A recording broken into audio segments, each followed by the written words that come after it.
Kasulatan nga kita mga katauhan sa Biblia. Amen, Ison? We are called the people of the book.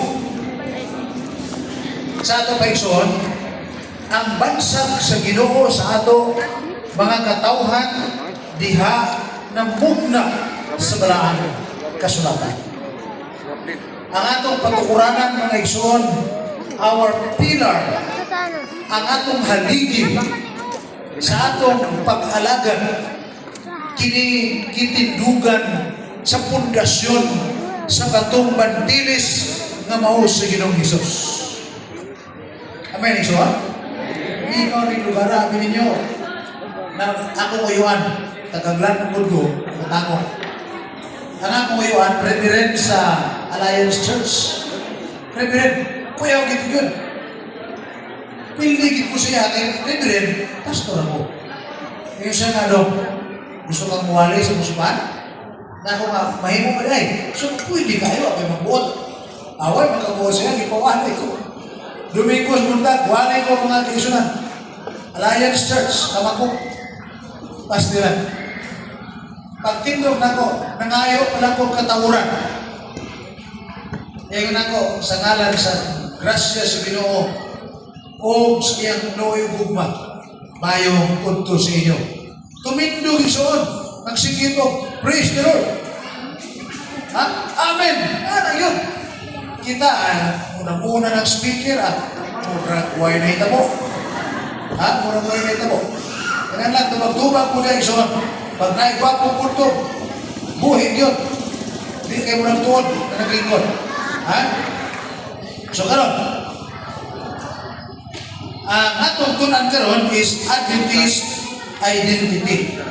Kung sa mga Adventist identity, pastor, ang pagkilala sa tao sa ato o ang pagkilala sa langit sa ato ingon kay Iglesia. May nungdanon kay ni mga kaigsunan. Tungod kay daghan pa sa ato na dili pa magpaila kung unsay ilahang gibarugan ng Iglesia. Daghan pa sa ato mga kaigsunan ang wakta magpapisto sa ilang kinabuhi, ilang nila kumisgutan ang ilahang pagtulunan relihiyon. Inumdumi mga kaigsunan, kita na midawag kang Ginoong Jesucristo, kita nga nabautismuhan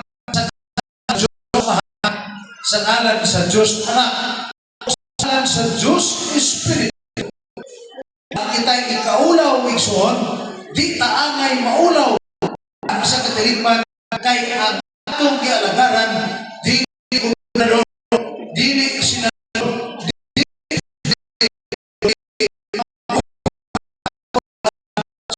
o sa ba? Hindi ko ganahan na rin kuwalin Ginoong Hesus ang atong tinggi. Siya ang patukuranan nanlan siya sa karaan bansa sa balang kasulatan na siya batong bantilis.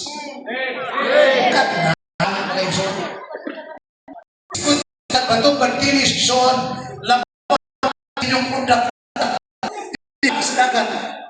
lampaw sa pamato nga ato ipanagat diha atong mahilisan atong na di mabuak bisan na kana si Ginoong Hesus sa kaigsunan. Di ka maulaw. Kaya naman,